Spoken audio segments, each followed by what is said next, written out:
Vending machine murders. 12 people were murdered and 35 were poisoned in 1985 in a rare and strange spate of indiscriminate poisonings taking place in Japanese vending machines. Police were unable to gather sufficient evidence into the murder, and the case remains unsolved. The tainted drinks that the 12 victims consumed were predominantly poisoned with Paraquat, with one possible copycat using a different substance. Paraquat is a harmful herbicide and weed killer. It is extremely potent and harmful. The substance was banned in the UK in 2007 and is an extremely controversial compound. There is no antidote to the substance. It will cause serious damage to the human body. The first victim was 52-year-old Haruo Otsu from Hiroshima on the 11th of September 1985.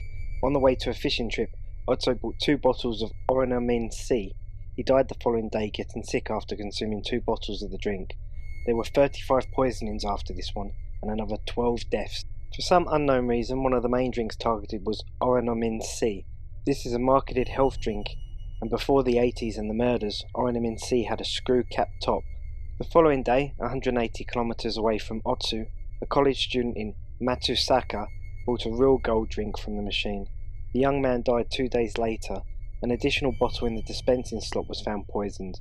Police found the additional bottle after investigating the vending machine.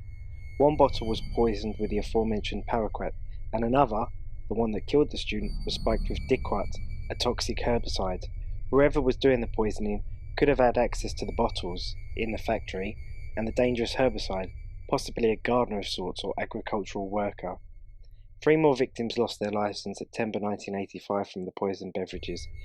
There were then 4 more killings in October. This involved a 44-year-old man, a 69-year-old man, a 50-year-old man, and a 55-year-old man. November 1985 added to the death toll with a 42-year-old man in Saitama after drinking 2 Oronamin C drinks, and the final victim was the only female fatality in the case, a 17-year-old girl from Kodama district. The majority of victims were men, but this is likely just a coincidence. How could you determine the gender of the victims? Despite the impact on Japanese society, Japanese investigators drew blank with their inquiries.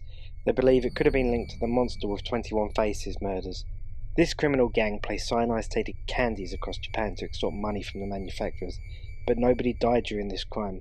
The difficulty for investigators was because there were possibly copycat poisonings linked, particularly the one using Paraquat as opposed to Paraquat, and a complete lack of evidence at each murder.